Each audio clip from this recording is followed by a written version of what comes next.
She was given in marriage to a man who did not love her, in a land where beauty was currency, and she had none to offer. The earl received her with cold detachment. The child rejected her with silent disdain. And amid sealed letters, uneasy silences, and hidden truths, Rosamund learned to survive without surrendering her soul. But what happens when duty becomes unjust? And when a wounded heart begins, slowly, to see things differently? Welcome to a story where love does not arise from desire, but from sorrow, and blooms where no one ever expected. Tell me, from where are you listening to this story? And you, do you believe a woman can change the fate of an entire lineage? Thornborough, England, 1851. The village was still stirring beneath layers of morning mist and distant church bells when the black carriage of the Earl of Greystone Hall pulled up before the private chapel of the Ashcombe family. There was no music, no flowers. Only the faint scent of incense and the weary footsteps of two anonymous witnesses, servants summoned at the last minute to sign the marriage register. Not a single relative of the groom. Not even the forced smile of polite society. Just papers, silence, and a duty executed like a sentence. Rosamund Ashcombe stood beside the altar, as still as a dried cypress. Her gown, though new, lacked the sheen of imported silks or the tailoring of London fashion. It was a modest pearl-gray silk ensemble, with long sleeves and a high collar that concealed even the curve of her throat. The skirt, weighed down by old-fashioned embroidery, hung on her frame like lifeless armor. Her low chignon, carefully styled by a mute maid, revealed the angular lines of her face, a pronounced nose, thin lips, and pale gray eyes that dared not lift. Across from her, Lord Nathaniel Sterling signed without looking up. Tall, reserved, dressed in a black wool frock coat and boots still dusted from the road, he seemed more magistrate than husband. He said nothing beyond what protocol required. His dark green eyes never sought hers. His hand never brushed hers, not even when handing her the pen. Lady Honoria, Rosamund's aunt, observed from a side pew with an expression of composed indifference, like one watching a shameful wound finally close. For her, this union was a convenient solution, a plain and penniless niece joined to a powerful man whose reputation still walked a tightrope. The price had been a symbolic, nearly humiliating dowry, and the promise of social disappearance in favor of the new alliance. Rosamund did not cry. There were no tears that could alter the inevitable. Since childhood, she had learned that her face was a barrier to affection. At dances, she was hidden behind curtains. In family portraits, placed at the edge. Her wedding day would be no different. When the ceremony ended, the priest murmured a barely audible blessing. There was no kiss. Only a faint nod from the Earl and a quiet motion toward the waiting carriage. Outside, February's cold wind lifted the hem of Rosamund's dress and struck her face with a sharpness no crueler than the chapel they had just left behind. The journey to Greystone Hall was long and rough, over 3 hours in a closed carriage along frozen dirt roads. Inside, the silence was nearly sacred. Nathaniel stared out the window, arms crossed, brow furrowed. She sat opposite him, hands folded in her lap, clutching a handkerchief embroidered by her late mother. She did not speak. He offered no conversation. The horse's hooves echoed like drums of judgment. At one point, Rosamund lifted her gaze and studied him in secret. The Earl's profile was severe, marked by the shadow of an unshaven jaw and the weight of mourning left unresolved. He did not seem angry. He seemed absent, as though traveling back to another time, another face, another altar where there had been flowers and music. When the first cypress trees of the estate began to pierce the fog, Rosamund felt she was entering foreign ground. This was not her home. It would never be. Greystone Hall was a borrowed place, granted by name, not by desire. The handkerchief was damp in her grip. In her chest, a hollow ache was beginning to take shape. She was a married woman, a countess, but she was not welcome. The carriage halted. A footman opened the door with mechanical precision. Nathaniel stepped out first and, without offering his arm, walked directly to the main entrance. She descended alone. In the distance, among pillars and precisely trimmed hedges, figures watched her from the shadows. No one smiled. No one greeted her with flowers or words. As she climbed the stone steps, Rosamund felt for the first time the true weight of her new title, not on her shoulders but in her soul. The ugliness, she thought, was not in her face. It was in the eyes of those who never learned how to see. And as she crossed the threshold, she knew, without being told, that this house still mourned another woman. A beautiful woman. A dead woman. She was merely the replacement. The face no one wanted. The name no one would celebrate. The plain bride of a widowed earl.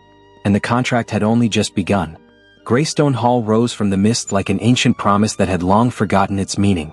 Gray stone, high gables, tall windows like narrowed eyes peering into the past, and a silence not born of peace, but of unresolved grief. It was a manor built on symmetry and severity, shaped by the discipline of those who ruled and the silence of those who served. Rosamund crossed the threshold accompanied only by her shadow, and the weight of her new surname, the Countess of Greystone Hall. A social fiction barely sustained by her slight frame, her unadorned face, and the hushed murmurs of the servants who watched from the side gallery without making any effort to conceal their curiosity. To her left, a middle-aged footman with a sharp nose and measured steps took her luggage without a word. To her right, two maids exchanged a glance as if they'd rehearsed it for days, an almost imperceptible smirk and a fleeting smile that vanished the moment Rosamund turned her gaze toward them. No one called her Milady. No one addressed her as Countess. In this place she did not yet exist. Nathaniel walked a few paces ahead, never once looking back. His upright figure, cloaked in a dark wool frock coat and wearing a mid-brimmed hat he hadn't bothered to remove indoors, looked more like that of a landowner inspecting his estate than a husband leading his new wife. Upon reaching the grand vestibule, he stopped.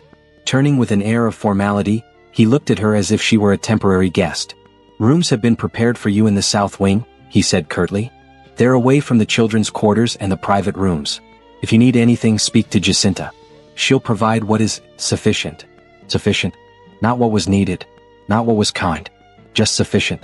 As if feeding a wounded bird with stale crumbs, not to help it fly but simply to keep it alive. Rosamund lowered her gaze and nodded quietly. She had expected no more. It didn't hurt. Not that, at least. What did hurt was something else entirely, the way her presence seemed to disturb not even a speck of dust in that vast house. When the Earl left without another word, Rosamund stood alone beneath the golden light pouring through the tall windows. She slowly turned to observe the gallery. There hung the portraits of the Sterlings, ancestors with solemn expressions, military uniforms, ladies with high braids and lace fans. But none stood out like the final painting on the north wall. A woman with a harmonious face, skin like porcelain, and soft lips curved into the faintest of smiles. She wore ivory white lace at the sleeves and a necklace of emeralds at her throat. It was the late Countess. The portrait wasn't just another decoration. It was framed in aged gold, set atop a marble pedestal, flanked by two candlesticks. It needed no plaque to announce her identity. That woman, lifeless for 3 years, still ruled the house with her beauty preserved in oil. Rosamund felt the painted eyes upon her, not with hatred but with pity. As if the woman knew, from her eternal perch, the uncomfortable place her successor now occupied. A short, stern-faced maid approached. "Jacinta," she said flatly without curtsying. "Follow me." They climbed a narrow staircase, crossed a tight corridor, and arrived at a modest room furnished with aged pieces. The bed was firm without canopy. The curtains plain linen. There was a trunk, a single chair, a porcelain washbasin with a crack across it, and a small writing desk near the window. Through the glass, Rosamund could see a patch of neglected garden, dry and overgrown. Breakfast is served at 6. The Earl takes lunch alone. Dinners, unless there are guests, are served early. There is no reading service. Ladies do not stroll alone. Rosamund nodded. She asked nothing.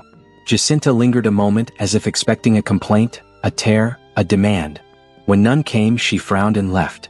Alone, Rosamund unpacked her bag. She laid out 3 dresses on the bed, one dark gray, one moss green, and one midnight blue. None were new. Each had been altered by her own hand, the mending thread carefully matched in color. She took out a small locket, a mother-of-pearl comb, a psalm book with gilded edges, and a white handkerchief embroidered in lavender thread with the initials R.A. She sighed and sat before the mirror. But she did not look at herself. She already knew what she would see. Instead, she studied the reflection of the window. The day was beginning to fade. The sky, a dull leaden gray, seemed weighed down by the same sorrow that clung to the manor's walls. A knock at the door. A girl of about 11 stood in a linen apron. "Miss Jacinta says to come down to the dining room. There's lamb broth tonight. The Earl will dine in his study." Rosamund descended alone. The dining hall lacked all warmth. A long, dark wooden table, silverware set only at one end, and a chandelier lit out of pure habit. She sat without hunger. The broth tasted like boiled water. She asked for nothing more. Upon returning to her room, something changed. Matteo, the Earl's son, was there, standing silently in the doorway. He said nothing. He didn't look curious or afraid, only puzzled. His eyes were large like his father's but lighter, untainted by years of disappointment. "Are you the new one?" he asked, voice soft. Rosamund didn't know what to say. She gave a small smile. "I'm Rosamund," she replied gently, making no attempt to claim a title. "You may call me whatever you like." The boy didn't approach. He stared for a moment longer, then looked down, turned around, and left without a word. Rosamund closed the door quietly. That child, without knowing it, had been the only one to acknowledge her by name. She did not sleep that night. She listened to the house breathe, a clock chiming the hours with low solemn notes, footsteps echoing down the distant hallway, the wind slipping through poorly sealed shutters. The shadow of the late countess stretched across the walls, not as a threat, but as an undeniable presence. And yet, in the heart of that icy silence, Rosamund knew one thing with absolute clarity. She had not come here to surrender. She would not be the submissive wife they expected, nor the ornamental figure stored away in the south wing. If she could no longer win hearts with her face, she would do so with her dignity. If no one planned to see her, she would make them hear her. For even shadows, when constant enough, leave a mark. And she had not come into this world to leave no trace. Morning unfolded shyly over the fields of Greystone Hall, its light not yet warm enough to chase the chill from the stone walls or to lift the scent of damp from the air. The servants had already begun their day, distant voices in the kitchen, hurried footsteps in the corridors, and the rhythmic clanging of the well echoed like the workings of an ancient mechanism, silent and precise.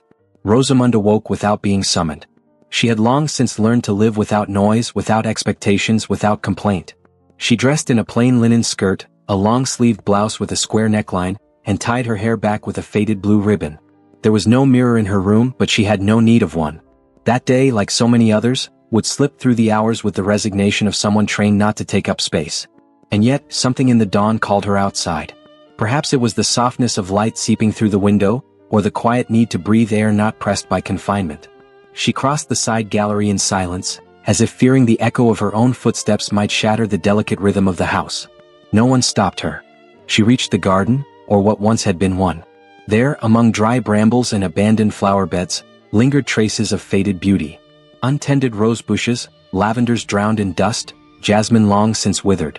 The marble statues were cloaked in moss and fissures, as if the death of the previous countess had stripped the garden of its soul. Rosamund stepped carefully between the stones, as though walking through a graveyard of forgotten things. At the far end, a wrought iron bench still stood, flanked by the brittle remains of bougainvillea. She sat, closed her eyes, and inhaled deeply. For a moment, she could almost hear the laughter of an elegant woman, the voice of a child running along the paths, the distant notes of a piano. She didn't know how much time had passed until a rough voice pierced the stillness. "If you plan on sitting there long, you'd best bring a cushion. That bench has been cold as stone for as long as I can remember." Rosamund opened her eyes. A woman with snow-white hair, braided thickly down her back, stood watching from the path. She carried a basket on one arm and wore a worn apron over a dark dress. Her face was a map of deep lines, but her eyes, dark and sharp, had lost none of their fire. "Name's Tomasa. Been tending the kitchen since before the Earl grew into his boots. You must be the new lady." Rosamund nodded with a slight tilt of her head. "I have no title in this house, Mrs. Tomasa. But I'm pleased to meet you." The older woman arched a brow, amused. "Then we're two without titles. And without fear." In the days that followed, Rosamund returned to the garden each morning. At first timidly, then with quiet resolve. She began clearing away dead leaves with her own hands, cutting dried stems, digging small holes with a borrowed trowel. She asked no permission. She needed none. She understood that as long as she did not disrupt the estate's function, she could move freely, another quiet shadow among many. The earth was dry, cracked, but it still responded. With Tomasa's help, and later that of Mr. Gilmore, the soft-spoken foreman with broad hands, Rosamund began shaping a small new corner of life. Not grand, not showy, but hers. She planted marigolds, basil, and pansies. Humble flowers, but hardy. At first, the workers remained indifferent, but slowly they began to watch her with new eyes.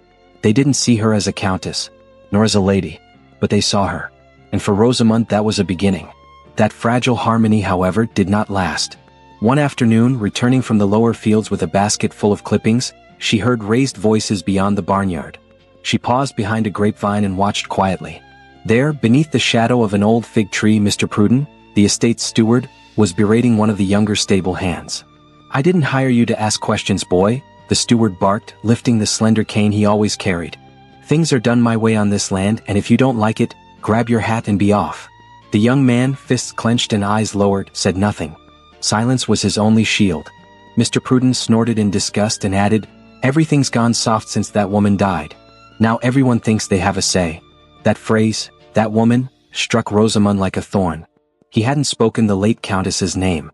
There was no sorrow in his tone. Only disdain. A chill disrespect that did not match the reverence everyone claimed to hold for the departed lady. Rosamund stepped away without a sound. His words were not only harsh. They were dishonorable. That night young Matthew fell ill. A sudden fever drained the color from his cheeks and left him shivering in his bed. Jacinta, concerned but too proud, did not know what to do. It was Tomasa who came to Rosamund in the dark. "The boy's burning up," she whispered. "And the master's away. I believe you ought to be there." Rosamund didn't hesitate. She climbed the north wing stairs with her heart pounding like a drum. Upon entering, she found the boy beneath layers of blankets, his face slick with sweat, the bedsheets tangled from restless dreams. She sat beside him, took a damp cloth, and began to cool his forehead with soft strokes. She murmured words no one had taught her, gestures born from instinct, from soul. Matthew did not call her mother. He said nothing. But he didn't push her away. Hours later, when the fever began to recede, Rosamund sensed a presence behind her. Nathaniel stood at the threshold. He said nothing. He watched with arms crossed, unmoving, uninviting. The lamplight cast a golden glow over Rosamund's profile. Her tousled hair, the tender way she adjusted the blanket over the boy's chest, the barely perceptible tremble of her breath. Something shifted in him. Not desire. Not fondness. Something else. Crack. A fine fissure that led in confusion. Rosamund did not see him. Not then. But she felt it. And though the flowers in the garden had yet to bloom, a seed, in silence, had already begun to take root. The sky loomed heavy over Greystone Hall, thick clouds hanging as if time itself had paused mid-sigh. The air held that faint scent of damp paper and old wood, an aroma only preserved in homes marked by absence. Inside, the corridors remained in their usual dimness, barely disturbed by the silent movements of the maids. Though winter had not yet been declared, it could already be felt deep within the bones of the walls. Rosamund walked cautiously through the north wing's gallery. The house no longer felt like a maze to her, but rather a body riddled with wounds. Not visible ones, but ones sensed in every corner, in the unused rooms, in the locked doors, in the glances that refused to meet her own. Jacinta had, with little enthusiasm, assigned her the task of sorting through old fabrics stored in the former sewing room. "There are trunks no one has touched since the lady passed," she had said, offering no further explanation. Rosamund accepted without question. She knew her access to certain parts of the house was still a privilege, not a right. The sewing room lay at the end of the corridor, just before the library. The brass doorknob was covered in dust. As she turned it, the creaking door gave way with a sound like a forgotten breath. Inside, the air stood still, the kind of stillness found only in places where no one breathes. Light streamed in obliquely through a tall window, catching particles in the air that danced slowly, like memories suspended. A table covered by a white sheet stood in the center, surrounded by shelves with rolls of lace, spools of thread still hanging from their frames, and an oval mirror that offered a blurred image of herself. In the corner, beneath a knitted blanket, was a small cedar chest. It had no lock. Rosamund opened it gently, as if afraid to disturb a dream. Inside were unfinished embroidery pieces, scraps of muslin, a pale blue ribbon embroidered with pearls, and tucked beneath them all, a small wooden box with golden clasps, no bigger than a book. The hinges creaked faintly as it opened. Within lay a bundle of letters tied with a satin cord. Some had been opened, their ink faded with time. Others, carefully folded and still faintly perfumed. And one, just one, remained sealed. Rosamund picked it up with trembling hands. The envelope was thick, ivory-colored paper. On the back, the wax seal still intact bore the letter V, encircled by a crown of flowers. There was no mistaking it, it was a letter from the late Countess. On the front, in a firm and elegant script, was a single name, Nathaniel. Her pulse pounded in her temples. She sat on the edge of the table, the letter resting in her lap.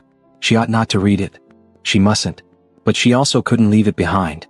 That sealed, untouched envelope seemed to whisper that whatever it held was not meant to remain buried. After several minutes frozen in stillness, she rose, slipped the letter into the hidden pocket of her skirt, and closed the box.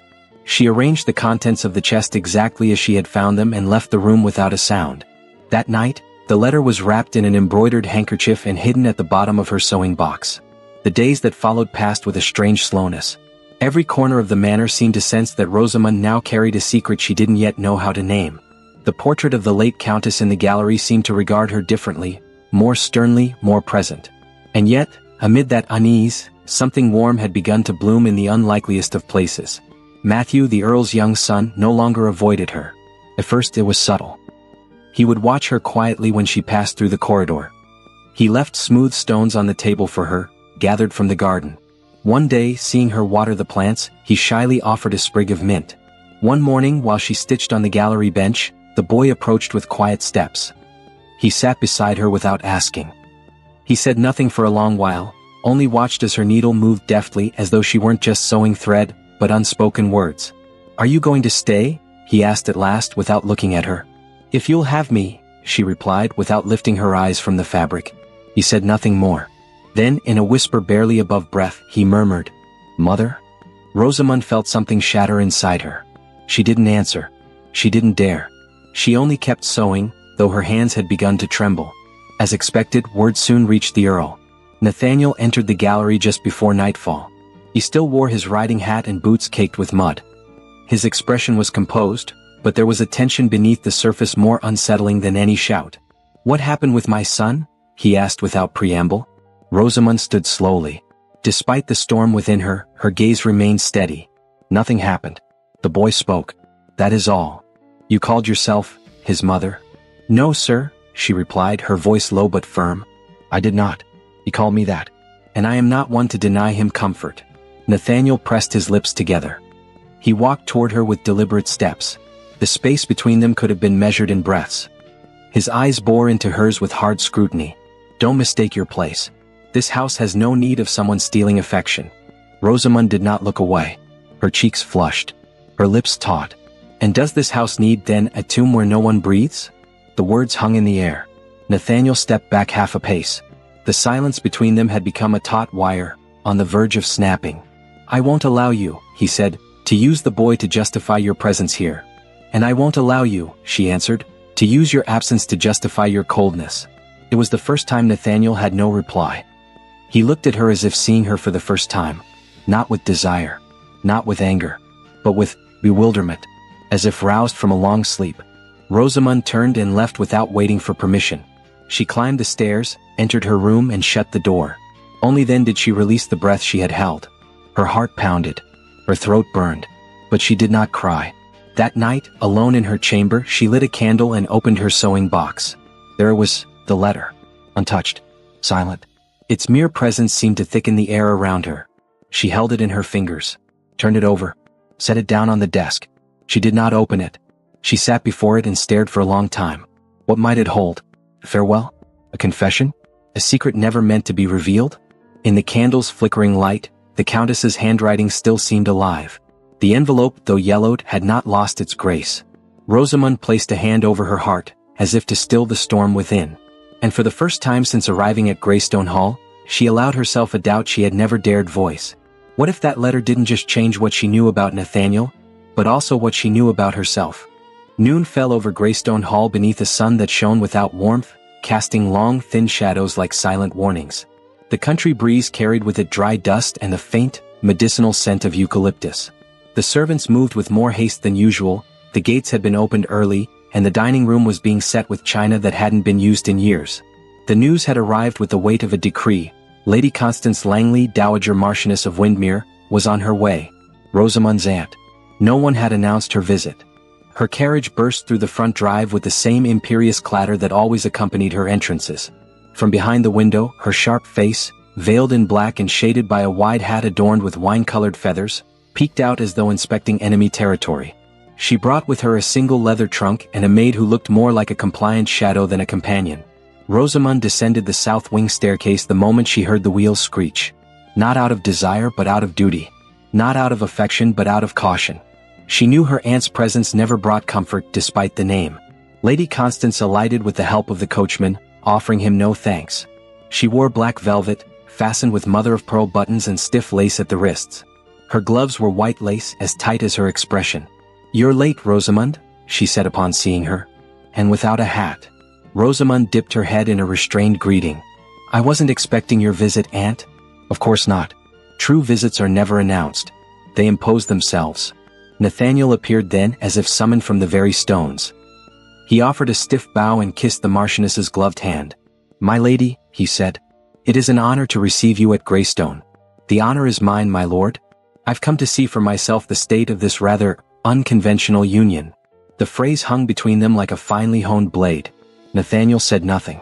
Rosamund lowered her eyes, not from shame but from pride. She had learned that with certain women, silence was the only dignity one could preserve intact.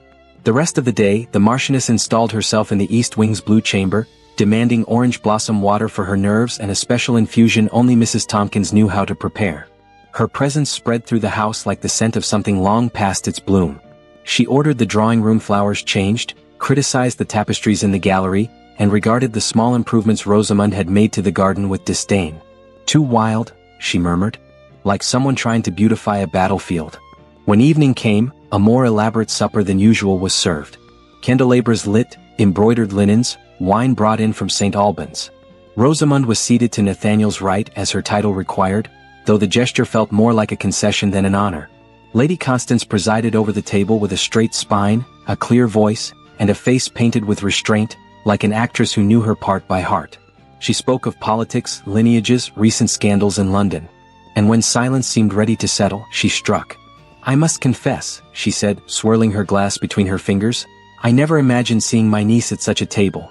I always assumed she'd end up in a convent, or tending wilted roses in some forgotten corner of the world." Nathaniel swallowed with difficulty. Rosamund, however, met her aunt's gaze with a calm she hadn't known she possessed. "And yet here I am," she replied, her voice steady. "At this very table." "Yes," the Marchioness said with a faint smile. "Here you are. Thanks to the generosity of a gentleman who evidently values other virtues." Nathaniel remained still. He said nothing to contradict her, nothing to defend his wife. That silence, that absence of words, was more cutting than any of the Marchioness's barbs. A cold sting pierced Rosamund's chest. She clenched her napkin in her lap until it knotted in her fingers. But she did not break. At the meal's end, Rosamund excused herself with quiet grace. She climbed the stairs with firm steps, but once her chamber door closed behind her, she collapsed beside the bed. From her sewing box, she drew out an old letter, one written long before the marriage, addressed to her late mother. A letter never sent. In it, she had written of small hopes, her fear of solitude, and an innocent longing for happiness. She read it one final time. Then, bringing it to the candle flame, she watched it burn, page by page, until all that remained was ash. The tears did not come in a flood. They were discreet, restrained, like everything Rosamund was. Later that night, long after the house had gone to sleep, she stepped out of her room quietly. She was not seeking comfort or revenge, just air. But as she passed the corridor that led to the library, she heard voices. Low voices, edged with meaning. She stopped. "You shouldn't have come unannounced," said a deep voice. It was Mr. Pritchard, the steward. "Someone might talk too much." "Sometimes people need to be reminded that not everything is forgotten," came the Marchioness's reply, her tone soft but firm. "Especially when what's been buried could bring down the finest of names." There was silence. Then, a sentence that would linger in Rosamund's mind like a chill. "There are truths best left where they lie." She tiptoed away, her heart clenched. She didn't fully understand what she had heard, but something within her, an instinct honed by years of being invisible, told her those words concealed more than a secret. They concealed danger. She didn't sleep that night. The portrait of the late Countess in the gallery seemed more vivid than ever. The faint smile on her painted lips now looked like a warning. The Marchioness departed at dawn, leaving behind a musky perfume, a half-finished glass of wine, and a silence heavier than her presence. But she did not leave alone. She left behind a fracture. And Rosamund, unwittingly, had just peered into it. Afternoon descended over Greystone Hall with a deceptive stillness. The sky, streaked with veins of crimson and gold, hung suspended above the rooftops in a beauty that almost hurt. The air, thick from days without rain, carried that strange scent that speaks of something coming, something still unnamed. Rosamund had just finished watering her small garden corner, the one that had grown without permission but through sheer persistence. The jasmine had begun to show shy buds, and the marigold stood tall with colors that defied the dust.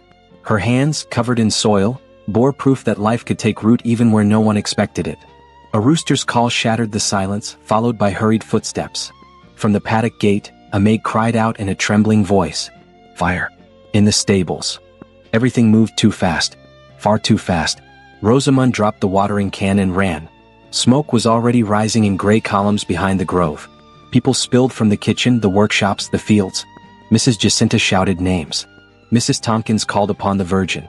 Stable hands rushed with buckets and wet blankets while the horses whinnied frantically inside the wooden buildings already groaning under heat. Then, amid the chaos, a sharper cry pierced the air. A name. One word that changed everything. Matthew. Rosamund froze. "Where's the boy?" she cried, her voice torn. "I saw him go in with his little lamb," a young girl stammered. "He said he wanted to find it before bed." Rosamund didn't think. She didn't reason. She didn't ask permission. She gathered her skirt and ran through the smoke, dodged flames, crossed the half-collapsed rear entrance, and hurled herself into the stables, where darkness burned and the air scalded her lungs. The heat was unbearable. Smoke stung her eyes and turned each breath into torment. She pressed forward blindly, driven by a force she couldn't name. She tripped over a bucket, pushed aside a fallen beam, and then she saw him. Matthew, huddled in a corner, arms over his head, sobbing with the confusion of someone too young to grasp danger but old enough to feel it on every inch of skin. "Matthew," she whispered, voice shaking with fear and gentleness. "It's me. I'm here." The boy looked up. His eyes, full of ash and terror, recognized her and clung to her skirt like a castaway reaching shore. Rosamund gathered him in her arms.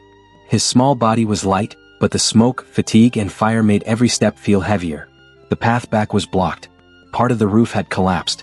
A beam crashed nearby, and a spark scorched her sleeve, biting into the skin beneath. She didn't scream. She couldn't. She just clenched her jaw and pressed on. When the back door burst open again, amid shouts and water, Rosamund stumbled out, the child clutched tightly to her chest. She dropped to her knees the moment they crossed the threshold. Matthew was taken into safe arms. She, however, collapsed to the side, wrapped in smoke and pain. Nathaniel appeared at that moment. His boots cracked over smoldering cinders. He knelt beside her, lifted her in his arms without a word, and walked resolutely toward the house. His face, usually composed, was twisted in a way no one had ever seen. A blend of fear, astonishment, and something older. Something long dormant. Rosamund never lost consciousness, but she let herself be carried. The burning in her arm was sharp, the pain almost unbearable. Her face rested against Nathaniel's chest. The scent of his coat, the pounding of his heart, the brush of his beard against her forehead, it all felt more real than the world itself. He brought her not to her distant room but to the master bedchamber. There, between clean sheets and cloths soaked in vinegar, her healing began. For 2 days, Nathaniel never left her side. He called no one, trusted no one else. He changed her bandages with his own hands, offered her water patiently, and stroked her hair when the pain made her tremble. On one of those windless evenings, when the sky turned pale pink above the still smoldering fields, she awoke to find him sitting beside her, elbows on his knees, face in his hands. "Are you burned too?" she asked, her voice hoarse. He lifted his head. His eyes were tired, and something in them had broken open. "No, but I don't feel whole." Rosamund turned her head toward the window. The light was soft. The garden was still there. The flowers that hadn't bloomed were holding fast. "I never dreamed of a grand life," she murmured. "Just a home where no one avoided my face. A man who'd speak to me gently. A child who'd say my name without shame. I thought they were small dreams. Now I see they were too big for me." Nathaniel moved closer. His shadow covered her. His voice came low like a breath. "They weren't big. They were fair. And I failed to see them." Rosamund closed her eyes. A single tear slid down, not from the pain in her arm, but from the tenderness she'd been denied for too long. Nathaniel continued without touching her. "My wife, my first, died with words in her mouth I never understood. I always thought she blamed me for her sorrow. And out of pride, I never asked what hurt her. I buried myself in duty and control. I thought that was enough. Until I lost her. Until I lost this house's soul. And now you think you can get it back?" He looked at her. For a moment it seemed he would say more. But he didn't. He only lowered his gaze. "I don't know. But if there's one thing I can promise, it's that I won't stay silent again." Rosamund turned with effort. She met his eyes, and in that instant she didn't see the Duke. She saw the man. A man beginning to shed the marble he wore like armor. That night, when sleep finally claimed her, it came not with anguish, but with a rare calm. And in her south wing chamber, quiet and dim, the sewing box still waited.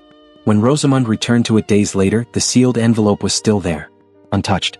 Silent. But changed. She held it between her fingers. It felt heavier now. It was no longer just a letter.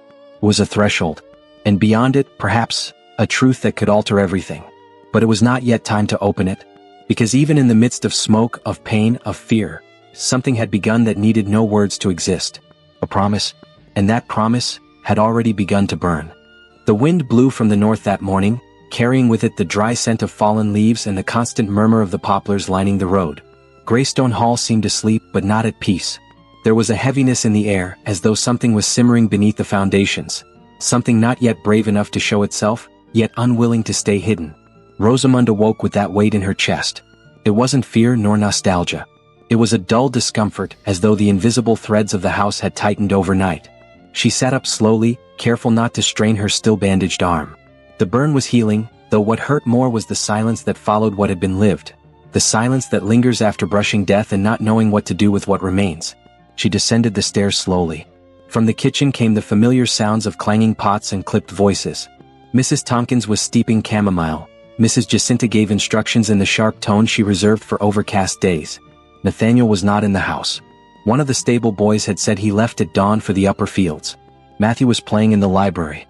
Rosamund found him surrounded by old books, cheeks stained with ink, fingers dusty. He held in his lap an enormous Bible, worn binding, gilded edges, the sort that held not only scriptures but family secrets written between its pages. "This book has my name in it," the boy said without looking up. She approached, curious. "Where did you see it?" Matthew pointed to a thick page between the Gospels and the Psalms. There, written in firm script, was the de Sorrel family tree.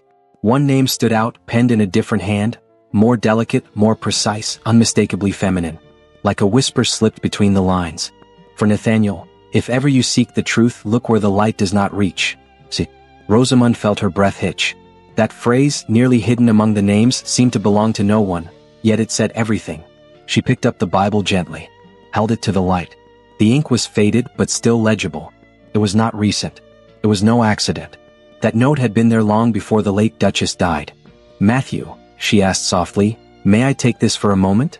The boy nodded with a shrug and returned to his carved wooden figurines without protest.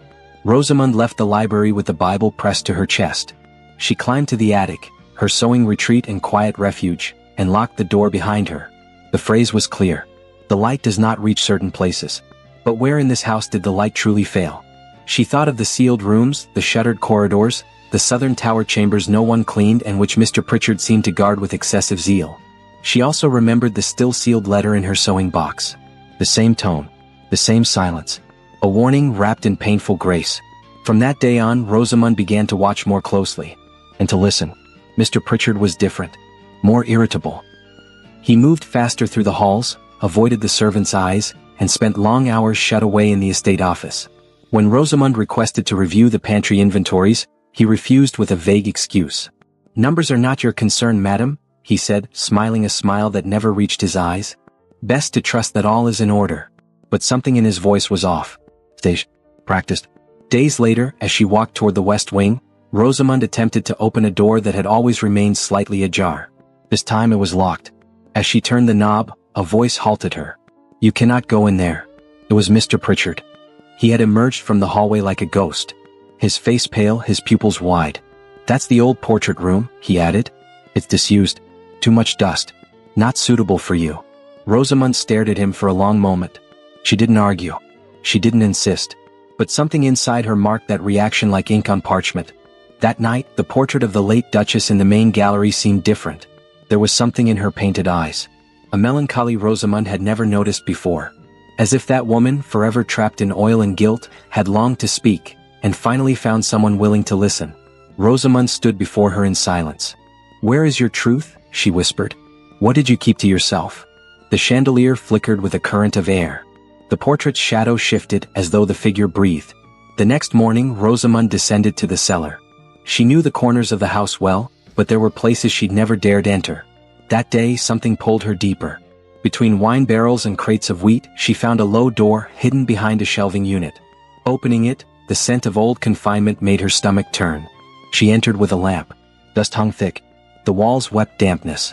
And there, at the far end, under a white sheet, she found a portrait. She pulled it back slowly.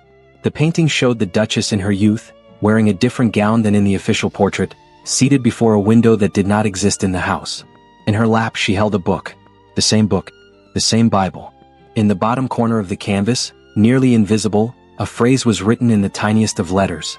"What is hidden shall bloom beneath the judgment of the just." Rosamund stepped back, heart pounding. That woman had left a trail, in letters, in books, in brushstrokes. A trail for someone willing to look beyond the varnish.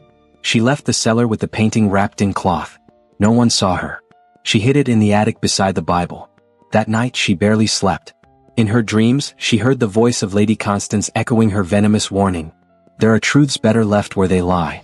But now that phrase wasn't a warning. It was a confession. Seated in the gloom, Rosamund understood that the silence in that house was not only sorrow, it was defense. A shield to protect the guilty. To bury truth behind thick walls and obedient servants. And she, the wife without a face, the woman without a name, the shadow without weight, was beginning to see. Truly see. See what others pretended not to know. And once you've seen, you cannot close your eyes again. The morning broke with a deceptive clarity. The sky, calm and pristine, seemed to deny the tremor that ran beneath the foundations of Greystone Hall. The house was still, yes, but not at peace. It was a tense stillness, held breath, like that of someone on the verge of speaking a truth that can never be taken back. Rosamund had been awake long before the light. For hours, she had lain motionless in the darkness, staring at the ceiling without seeing it, her eyelids burning, her throat dry. Time felt suspended, as if the clock itself had refused to strike the hour that would end a wait too long endured. The letter. She had slept with it between her hands, as though her body's warmth might shield it from the weight of what it contained. But the envelope remained sealed. The wax untouched. The handwriting unwavering. Nothing had changed on the outside. Only she had changed within. She rose without lighting the lamp. Sitting at her desk, she struck a match with trembling fingers and lit the candle. Then she placed the letter on the wood. For a long moment she simply looked at it. Then slowly she picked up a paper knife and broke the seal. The sound was soft, but final. The page, folded in thirds, carried a faint scent of lavender and the composed penmanship of a woman who wrote with the full awareness of what she was revealing. Nathaniel, if this letter reaches your hands, it means I could not tell you with my voice. Perhaps I didn't want to. Perhaps I didn't know how. But the truth I have discovered fills me with fear. Not for myself, but for you, for Matthew, for the history you still have the chance to save. The steward, Mr. Pritchard, has been embezzling funds. He's falsified the ledgers, secretly sold portions of the harvest, and manipulated the accounts. I found out by accident, going through documents that were misplaced. When I confronted him, he swore it was all for the good of the estate. He spoke with a calm that chilled my blood. Since then I felt watched. I hear footsteps when no one's there, doors opening without cause. And you, so distant you do not see. You refuse to see. If anything happens to me, do not look for illness where there is betrayal. And never again trust silence. Sometimes silence can kill too. See. Rosamund froze. The candle flickered, as if the flame itself hesitated to remain alight in the presence of such revelation. She closed her eyes. The words carved themselves into her skin. This wasn't just a confession, it was a cry. A plea from beyond the grave. The late Duchess had died in fear.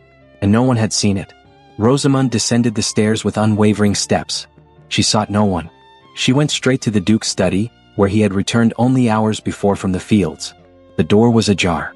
Nathaniel was seated near the window, his face shadowed by the fading afternoon light. She didn't knock. She entered. He looked up. At the sight of her, his expression shifted from confusion to foreboding. I need to speak with you, she said plainly.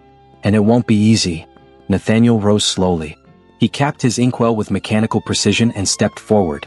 I'm listening. Rosamund held out the letter. Your wife wrote this. I found it among forgotten papers. I didn't know whether to open it. But now I understand why she kept silent. Why she suffered.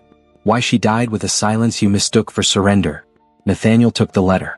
He read it without a word. As he read, his expression changed. His mouth hardened. His eyes, usually unreadable, darkened with a shadow Rosamund had never seen before. When he finished, he closed his eyes and pressed the letter to his chest. No, he whispered. It can't be. It is, said Rosamund. Pritchard betrayed your trust. And you, out of pride, habit, distance, you failed to see what was before your eyes. You didn't ask. You didn't listen. You didn't protect her. Nathaniel staggered slightly, bracing both hands on the desk. I thought she was ill, fading slowly. She never told me this. Because she stopped trusting you. Because you stopped seeing her. The silence between them deepened. It hurt. Nathaniel looked up. His eyes brimmed, but no tears fell. And you? He asked, his voice cracked. Why are you telling me this? Why didn't you use it against me? Rosamund took a long breath. Because I didn't come to this house to destroy it. I came to understand. To live with dignity. And because I will not repeat the story of a woman who died waiting to be heard. Nathaniel straightened. He walked to the door. Summoned a servant and requested that Mr. Pritchard be brought at once. His voice held the authority of command, but also the tremor of a man awakening from a long deceit. The steward entered not long after. He walked in with his usual composure, but halted when he saw Rosamond and the letter in the Duke's hand. "Is something urgent, sir?" he asked, his tone unchanged. Nathaniel looked at him as though he were a stranger. "Yes, quite urgent. You are dismissed. Effective immediately. The guards will escort you from the estate. You are not to return." Pritchard paled. He opened his mouth to protest, but Nathaniel cut him off. "I've read enough. You need not defend yourself. Your lack of conscience is not worth the breath." The steward stepped back. His gaze flicked to Rosamond, sharp and fleeting. Then he turned and walked out without another word. Once the door closed, Nathaniel sank into his chair. The letter slipped onto his lap. "I killed her," he murmured. "Not with my hands. With my silence. With my indifference. And you. I nearly destroyed you the same way." Rosamond knelt before him. Took his hands. "You didn't kill her. You abandoned her without meaning to, just as you did with me. But you can still choose differently. You can still change." Nathaniel looked up. At last he truly saw her. And for the first time, without titles, without duty, without borrowed names, he looked at her as one might look upon a truth too deep to ignore. He did not say, "I'm sorry." He did not say, "Thank you." He made no promises. But in his eyes, for the first time, there was something new. Humanity. And a guilt that, perhaps, was ready to begin making amends. The days following Mr. Pritchard's departure were strangely silent at Greystone Hall. It was as if the very air, freed at last from the quiet poison that had lived within its walls, needed time to find its rhythm again. No one uttered his name. No servant dared speak of what had transpired. And yet, glances spoke more than lips dared whisper. Nathaniel left the morning after the confrontation. He gave no explanation. At first light, he ordered his horse to be saddled, took a small travel satchel and set off toward the southern hills, where the old hunting lodge, once his father's refuge, still stood hidden among the pines. Rosamond watched him depart from the gallery. She made no attempt to stop him. She knew this was not flight but mourning, and sometimes grief needs space to ache without witness. For 3 days the house floated in a different stillness. Matthew asked few questions, but more than once sought Rosamond's eyes with that quiet urgency only children can hide behind their games. Jacinta, less severe than usual, brought her herbal teas without request. Tomasa folded her linen with unusual care. The wind had shifted. The garden, newly green, seemed to breathe more freely. On the 4th day Rosamond rose at dawn. She dressed in a dark green linen skirt, a thick cotton blouse, and wrapped herself in a woolen cloak. Her hair was tied in a low bun and she wore sturdy boots. She left without escort, without announcement, and set out on the mountain path with determined steps. She knew where she was going. And why. The lodge stood among fir trees, surrounded by moss and fallen branches. It was small, just a stone and timber structure with a narrow chimney and a modest porch. Smoke still rose from the hearth inside. The fire was burning. Nathaniel was there. Rosamond did not knock. She pushed the door gently and entered. The scent of wood, earth, and solitude filled the space. Nathaniel sat before the fire, his sleeves rolled up, his face unshaven, his gaze lost in the embers. It took him a few seconds to lift his eyes. When he saw her, he did not startle. He merely blinked as though unsure whether he was dreaming. "I thought you wouldn't come," he murmured. "I thought you wouldn't want me to," she replied. He stood. In the reddish shadows cast by the flames, he seemed more human than ever. There was no nobility in his posture, no coldness in his expression. Only a man bowed beneath the weight of his own conscience. "I don't know how to begin," he said, his voice unsteady. "I don't know if there are enough words to mend what I destroyed through silence." Rosamond looked at him for a long time, then walked to the window and paused by the frame. The filtered light, soft through the trees, fell across her face like an old, familiar touch. "I didn't come for words," she said. "I came for truth." Nathaniel stepped closer, stopping just a few feet away, his hands hanging at his sides like he no longer knew what to do with them. "I thought I knew you from the first day," he said. "I saw you as a burden, a punishment I deserved. And every day your face reminded me of what I thought I had lost. But it wasn't your face that wounded me, it was the mirror you held. Because you, Rosamond, you looked at me with a clarity I couldn't bear." She did not respond. She simply stood there, watching him, as if granting him the right to speak, but not the grace of absolution. "I judged you without knowing who you were. I failed to see the strength in your silence, the kindness in your gestures, the dignity with which you endured my contempt. And when I finally saw you, I feared it was too late." Rosamond stepped closer. Her eyes shone, not with tears, but with the fierce, quiet intensity of someone who has waited long without becoming lost in the waiting. "I did not come to demand anything," she said. "I came to decide. You once asked me to see you as a man. Now I ask, are you willing to see me as a woman?" Nathaniel raised his hand slowly as though afraid to break something. He brushed her cheek lightly with his fingers, not kissing her, not claiming her, only touching the certainty that for the first time he stood before her unarmed. "I cannot offer you a different past," he said softly, "but I can promise that the future will be yours as much as mine. If you choose to stay, you will not be my shadow. You will be my equal." Rosamund's heart surged, not at the promise but at the look in his eyes, because at last Nathaniel saw her. Not as a wife, not as Matthew's stepmother, not as a rescued woman. He saw her soul. And that was all she had ever longed for. They did not embrace. They did not kiss. They simply stood before each other, feeling time slow to make space for something deeper. Rosamund nodded. "Then I'll return. But not to the southern wing. I'll return to the house. To my home. And if I return, it will be beside you, not behind you." Nathaniel closed his eyes for a moment. He too nodded, not as one who yields but as one who finally recognizes a higher truth. When they returned to the estate days later, there was no grand announcement. But everyone knew something had changed. The Duchess had not returned as an ornament. She had returned as mistress of the house. And that shift echoed in every glance, every gesture. Meanwhile, in the city, Lady Constance Harrow struggled to reclaim her place in the parlors and salons of the peerage. But doors no longer opened as they once had. The leading ladies, aware of whispers and shadows, began to greet her with polite evasions. One morning she received a letter. It bore no official seal, no grand crest. Only a clear and unmistakable sender, Nathaniel Sterling. The note was brief, elegant, and final. He thanked her for past favors. He repaid, with interest, a debt once owed by his late father. And he asked, with the courtesy of a wounded nobleman, that she refrain from interfering again in the affairs of Greystone Hall. Lady Harrow did not reply. That same week she withdrew from society. Some said she went to live with a distant cousin. Others whispered of illness. But when Rosamund heard of it, she did not smile. She only thought that some women also learned to lose, quietly. That night, as the wind stirred the branches of the elms and the moon cast silver light across the walls of the estate, Nathaniel stood before the portrait of his first wife. He did not ask forgiveness. He did not whisper promises. He only lowered his gaze. And when he climbed the stairs to the chamber where Rosamund now slept, he did so as one who had finally understood that to see is not merely to look, and that love begins the day one dares to see without fear. Spring arrived at Greystone Hall without fanfare, yet its signature bloomed in every new bud, in the longer trill of the finches, and in the warm scent rising from the moist earth at dawn. For the first time in a long while, the estate didn't merely function, it breathed. Walls once cold now echoed with laughter. Windows once shuttered now opened wide to the breeze. And the servants, who had once lowered their gaze before their masters, now looked them in the eye, with a blend of respect and quiet gratitude born only when fear gives way to dignity. Rosamund walked the corridors with purpose.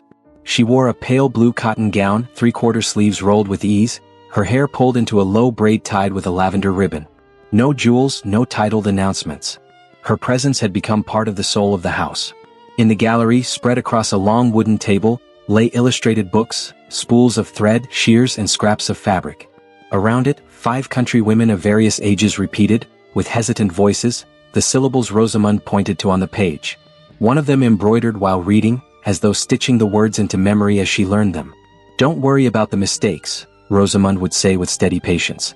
"What matters is that no one can ever again tell you you're not capable. Because you are. And you will." The women's eyes sparkled, not for what they yet understood, but for what they were beginning to believe about themselves. What had started as a timid idea had become a ritual.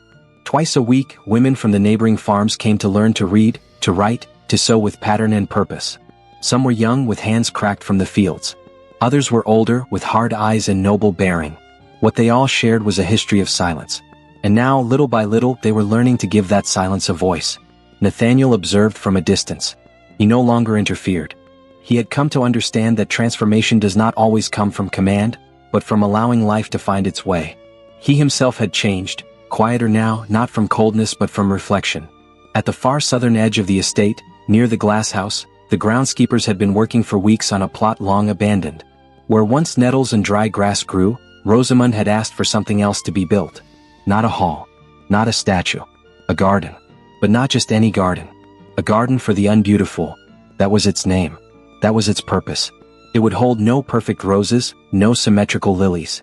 It would bloom with wild daisies, tangled jasmine, bougainvillea climbing where it pleased, and sunflowers that turned boldly toward the light. Each plant would honor a woman once dismissed for failing to fit another's mold. The garden would be their voice, their space, their beauty. The day of the unveiling arrived with the song of blackbirds. It was a Sunday of clear skies and gentle sun.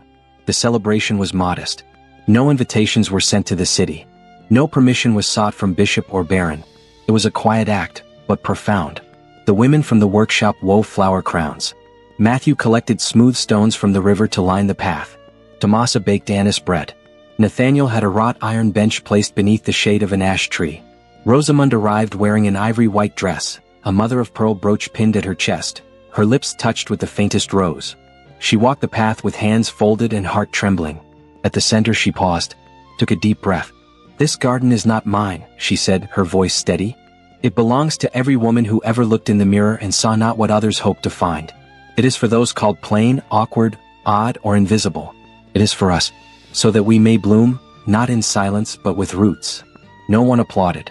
But the silence that followed was reverent, moved. A silence that did not beg for clamor, only understanding. Nathaniel approached just as the sun began to tilt. He held a small velvet box. He opened it without flourish. Inside lay a simple ring, aged gold, with a stone clear as water. "I have no new words," he told her. "Only a new gesture. This ring is not to mark you as mine. It's to remind me I never want to walk without you." Rosamond looked at him. Her eyes did not fill with tears, they didn't need to. Everything she felt was already shining in the way she met his gaze. She held out her hand. Nathaniel slipped the ring on with care. The stone caught the last light of day as if it too drew breath. From beneath the shade of a lemon tree, Matthew watched. Then he ran to her, wrapping his arms around her legs and looking up with the innocent wonder only love can teach. "Now I really have a family," he whispered. Rosamond bent down and embraced him tightly, her eyes closed. Her heart pounded, not with fear but with life. The past hadn't vanished. The wounds were still there, soft scars beneath the skin. But the present was fertile. And the future, for the first time, no longer hurt to imagine. That night, as the garden slept under the moon, Rosamond stepped out onto the porch. She sat in the rocking chair she'd had restored and gazed at the horizon. The jasmine scent drifted on the breeze. The crickets sang as if rejoicing. Nathaniel emerged in silence and took the seat beside her. They did not speak. There was no need. Because sometimes true love doesn't begin with a promise. It begins with a gaze that finally sees, with a garden that finally blooms, and with a woman who, once called unbeautiful, learned to be unforgettable. 8 winters, and all their snow, had passed over the rooftops of Greystone Hall, but the heart of the estate still beat with the same quiet strength it had on the day everything changed. The seasons, in their steady procession, had not erased the past, but softened it. Like light falling across an old photograph, time had only brought shape to what had been lived, depth to each gesture, and meaning to every tear. Each morning, Rosamond walked the garden she had once only dreamed of, now vibrant with life. The flowers still bloomed in harmonious disarray, like women who had learned to raise their voices without waiting for permission. That patch of fertile earth, born of rejection, had become a refuge for visitors from across the valley. Ladies of noble rank and farm girls alike paused to read the names etched into small bronze plaques, each one dedicated to a woman once ignored, silenced, or judged. The estate itself had transformed. What began as makeshift lessons had grown into a proper school, with teachers trained by Rosamond herself. Country women now learned trades, wrote letters, and managed household ledgers. Some had even started small businesses, earning the kind of respect once denied them. They were no longer just wives or maids. They were citizens. They were voices. Matthew, now 14, had grown into a bright and kind-hearted young man, with his father's eyes, but his mother's strength of character. He had become an older brother to 2 girls, Clara and Dorothea, born 3 years apart. The first was thoughtful and serene, with a quiet intelligence that often surprised her tutors. The second was a whirlwind of laughter, always barefoot, always muddy, always with a story on her lips. Nathaniel, whose temples were now streaked with silver, managed the estate with a balance of firmness and empathy. He never again closed the doors to his study when someone came with a question or concern. His authority remained undisputed, but no longer inspired fear. It inspired respect. In town, his name was spoken not for the power it carried, but for the change it symbolized. Inside the house, Rosamond and Nathaniel no longer called each other Duke or Duchess. They called each other by name. And on long nights, when the children slept and the corridor lamp flickered, They still shared wine and secrets, as if love had only just begun. It wasn't the love of their early days. It was something deeper, quieter. The kind of love that didn't need proving because it had proven itself over time. Not all had withstood the judgment of the years.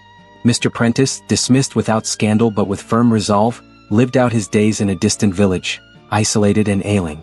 No one ever truly heard from him again. Some whispered that he spoke to himself at night, repeating names no one recognized. He carried his burden to the end. And he paid, not with public disgrace, but with the invisible weight of guilt that offered no redemption. Lady Constance chose a different path. She moved abroad with her youngest daughter, searching for social circles where her name still held value. In time, the letters from Paris or Vienna grew fewer and eventually ceased. She was heard from only once more, a clipping in a foreign paper noting her presence at a gala, not as a guest of honor, but simply as a lady in attendance. Meanwhile, Tomasa still baked anise bread on Sundays. The chickens still fled from Clara. Dorothea still stole oranges. And Matthew had begun to write in a leather-bound journal, tales inspired by his mother, whom he considered the bravest woman in the world. One autumn afternoon, while dry leaves danced along the stone walkway, Nathaniel found Rosamond sitting on the steps of the family chapel. She held a small wooden box in her hands. "What's that?" he asked softly. She opened it. Inside lay the original letter from the late Duchess, now yellowed with age, and a single dried flower from the garden of the unbeautiful. "I was thinking of burying it here," she said. "Not to forget but to give thanks. She saved my life," through silence. Nathaniel knelt beside her. And without a word, he covered her hands with his own. The sunset wrapped around them in golden light. From the rear courtyard came the laughter of children. And in the distance, church bells began to mark the close of day. So ended the story of a woman the world had not deemed beautiful, but who transformed a legacy with the strength of her soul. A woman who had not been wanted, but was loved as few ever are. A woman who never begged for love, but earned it standing tall. And so, the surname that had once felt cold became legend. Because Greystone Hall was no longer the Duke's house. It was Rosamond's home. And the garden she had planted was still in bloom. There are stories that aren't just told, they are felt. Rosamond's is one of them. Not because it speaks of a rejected face or an inherited title, but because it speaks of dignity, of courage, of that kind of love that does not arise from instant desire, but from deep recognition, the kind only time and truth can bring forth. Rosamond showed us that one does not have to be beautiful to be loved, nor powerful to transform a legacy. She reminded us that tenderness is not weakness, that forgiveness can be an act of justice, and that sometimes true love comes not when we beg for it, but when we begin to demand respect. Cherry Blossom, if this story moved you, leave the word flower in the comments. That way I'll know you stayed with Rosamond until the very end, and that her garden bloomed in your heart as well. And don't go just yet. You'll find more stories linked here, tales filled with emotion, intrigue, and impossible love. Each one holds a world worth discovering. Thank you for being here. Thank you for listening with your heart. And thank you for helping these stories reach even more souls. Because when we share emotion, that emotion grows. Speech balloon, and you? What part of this story touched you the most? I'll be reading your comments.